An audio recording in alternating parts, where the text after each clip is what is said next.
Bonjour tout le monde. Aujourd'hui, nous allons travailler sur NetVibes, un agrégateur de flux qui permet de garder un œil sur l'actualité issue de différents sites, mais aussi de gérer ses réseaux sociaux, son calendrier, ses listes de tâches et ses emails.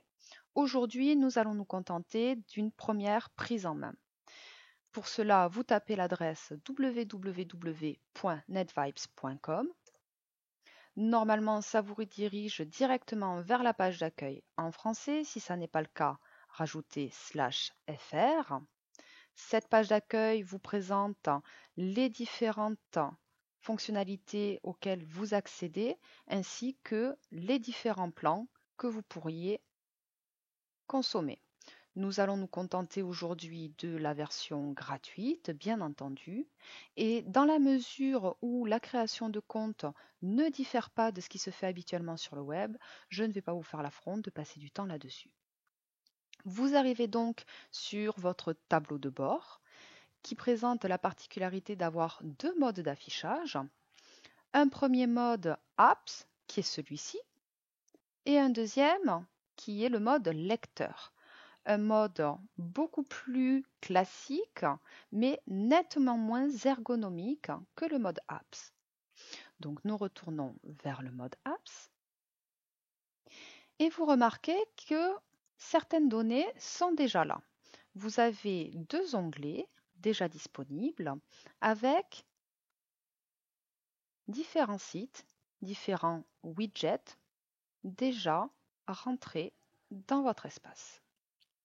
Vous avez la possibilité de créer d'autres onglets pour organiser vos flux d'actualité. Nous allons donc commencer par là, aller à droite en haut, cliquer sur le plus et rajouter vos onglets. Nous allons rajouter l'onglet lettres et sciences et santé. Vous avez la possibilité d'organiser vos onglets, les déplacer. Pour cela, cliquez dessus et faites-les glisser jusqu'à l'endroit qui vous convient. Et vous avez déjà vos premiers onglets. Bon, pour l'heure, c'est un petit peu tristouné, donc nous allons personnaliser tout ceci. Vous pouvez rajouter un titre.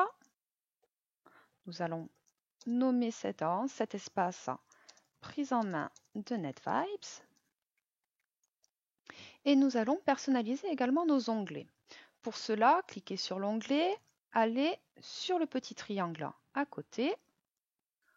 Vous pouvez choisir une couleur d'icône. On va garder le vert pour celle-ci, ainsi que changer l'icône, et choisir la mise en page qui vous intéresse. Vous pouvez faire en sorte que les petits widgets, les petits espaces que voilà, soient organisés de manière différente. Ici, vous avez trois boîtes, trois espaces, organisés en colonnes. Si je souhaite que mes espaces soient organisés en 4 ou 2 colonnes, eh bien je choisis ce qui me convient le mieux et je fais la même chose avec mon autre onglet. Nous sommes donc face à quelque chose qui commence à prendre un petit peu forme. Vos widgets, vos petits espaces, les petites boîtes, vous pouvez en faire ce que vous souhaitez. Si une boîte ne vous intéresse pas, comme par exemple la météo à Paris, vous pouvez la fermer. Il vous suffit de cliquer sur la croix en haut à droite de la boîte et cliquer sur oui. Vous avez la possibilité également de transférer les boîtes d'un onglet à un autre. Ainsi, les échos, si je préfère le mettre dans Actualité, je vais sur le widget. En haut, dans la partie grisée, j'attends que la croix multidirectionnelle s'affiche. Je clique et je fais glisser. Soit je le déplace au sein de ce même onglet si je préfère qu'il soit à gauche et non pas au centre, soit je peux le faire changer d'onglet et le mettre dans l'onglet Actualité. Je vais le mettre en dessous de Libération. Je peux également rajouter mes propres ressources. Par exemple, dans Lettres, je vais ajouter le site Actualité avec 2T, un site sur l'actualité du livre, donc un site qui m'intéresse. Je copie son adresse en haut. Je retourne sur NetVibes et je vais dans l'onglet Ajouter en haut à gauche. Vous avez 4 tuiles ici. App de lecture, app Potion qui sont disponibles dans la version gratuite. Ces 2 éléments sont pour la version premium, donc nous n'y ferons pas attention. Nous verrons plus tard l'app Potion qui permet de s'amuser un petit peu avec NetVibes. Pour l'heure, on revient sur l'app lecture qui permet d'ajouter ses propres ressources. On clique sur le petit plus et on ajoute dans la barre ici de recherche l'URL du site. On vérifie que l'adresse soit la bonne et on appuie sur plus. NetVibes détecte automatiquement les flux des sites. Par conséquent, vous n'avez pas grand-chose à faire. Lorsqu'il a détecté le flux RSS, vous ne cliquez pas directement sur le plus pour l'ajouter. On va d'abord le prévisualiser. Cette prévisualisation-là nous permet de choisir l'endroit où on souhaite ajouter la ressource. Ici, c'est dans Lettres parce que j'étais déjà dans l'onglet Lettres, mais je pourrais l'ajouter dans Actualité. On reste sur Lettres. On vérifie que les données qui sont transmises m'intéressent. Effectivement, tout ce qui est en rapport avec le livre m'intéresse, donc je l'ajoute à mon dashboard. On va continuer à ajouter des choses. Non-fiction également m'intéresse.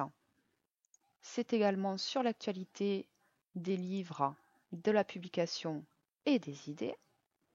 Le même processus, je colle ici ma ressource, je la vérifie, j'ajoute et j'ai là 2 tuiles qui s'affichent. Je vais les prévisualiser. La première, eh bien, c'est le flux des dernières critiques qu'il y a sur ce site. Ces critiques m'intéressent, donc je l'ajoute à mon dashboard. Et je vais vérifier ce qui se trouve dans le deuxième. Ici, ce sont les actualités. Là encore, cela m'intéresse, donc je vais l'ajouter. Je peux rajouter des éléments qui ne feront pas partie de cet onglet-là. Si je souhaite aller vérifier ce que j'ai rajouté, il me suffit de fermer ici en haut à droite et de vérifier ce que j'ai ajouté. Si je veux que mes données soient bien organisées, je les vérifie, je vérifie les titres. Tout va bien. Je vais rajouter également Science étonnante. C'est le blog de David Loipre, également très intéressant, que je vous conseille. Un site de vulgarisation des sciences.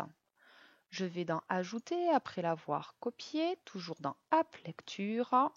Je colle, je vérifie, c'est le bon et j'ajoute. Nous avons là encore 2 éléments proposés, 2 flux RSS proposés. Celui-ci me semble très intéressant. Je choisis donc l'onglet dans lequel il figurera, Sciences et santé. Et je vais voir quel est ce deuxième flux. Comme vous pouvez le remarquer, Science étonnante est un blog sur WordPress. Par conséquent, vous avez en plus des articles, nous allons aller sur le dernier article en question.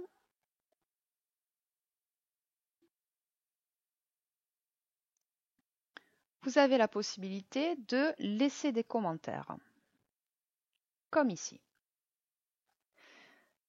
Par conséquent, ces commentaires peuvent faire l'objet de flux RSS. Si le blog a énormément de succès, eh bien, il peut y avoir beaucoup de commentaires et des commentaires intéressants. C'est à vous de voir si oui ou non vous souhaitez l'ajouter. Pour la démonstration, cela ne m'intéresse pas, donc je sors d'ici. J'ai donc mes premières données qui ont été rajoutées. Il peut arriver que les titres ne soient pas donnés en haut de chaque tuile. Par conséquent, on va apprendre à les modifier. Voici le site The Conversation, également très intéressant. que je vais rajouter.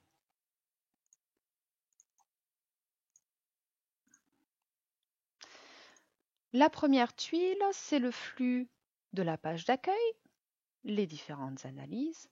Cela me semble extrêmement intéressant. J'ajoute à actualité.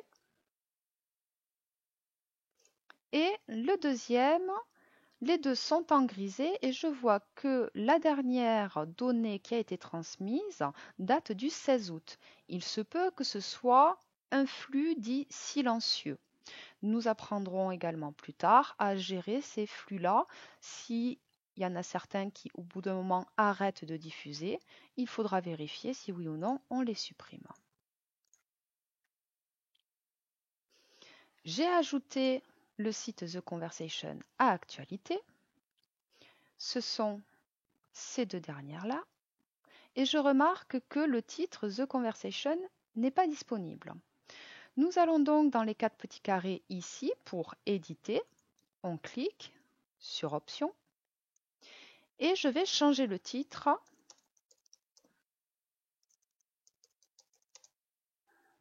Je peux également limiter le nombre d'éléments affichés ainsi que vérifier si les liens vont s'ouvrir en externe ou afficher plus de détails. Je valide et effectivement le titre a été modifié. Je fais de même là.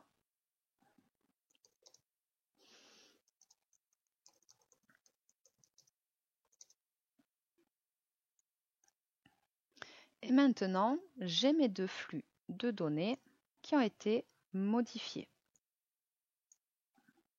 Je les réorganise de sorte que ce soit plus simple visuellement pour moi et je peux commencer à aller voir ce qu'il se passe. Lorsque je clique sur un des articles, l'article s'affiche dans NetVibes directement, je peux le partager, le sauvegarder ou le marquer comme non lu si jamais je ne fais que le regarder rapidement mais que je souhaite le revoir plus tard. Si je souhaite le visualiser directement sur le site, il me suffit de cliquer sur le titre et j'arrive sur le site en question avec toutes les données comme les photographies ou les vidéos et je peux lire mon article. Pour sortir de l'article ou en lire d'autres, par exemple de The Conversation, je continue à naviguer là à gauche. Par exemple, la thématique de la résilience m'intéresse, je vais lire tout ceci.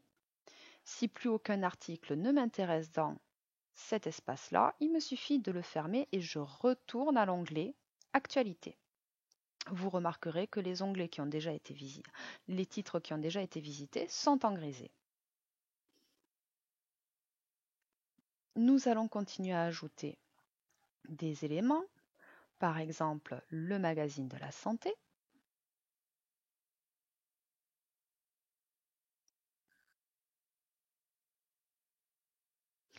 La plupart des sites proposent à la fin la liste des flux RSS. Ici, il n'y a que les derniers articles.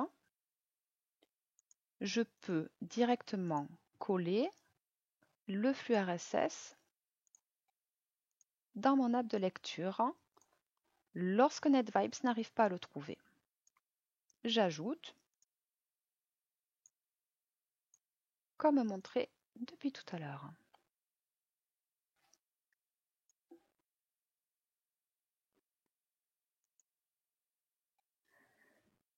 Comme vous pouvez le voir sur l'onglet Général, vous pouvez avoir des widgets de to-do list, par exemple Nouvelle tâche.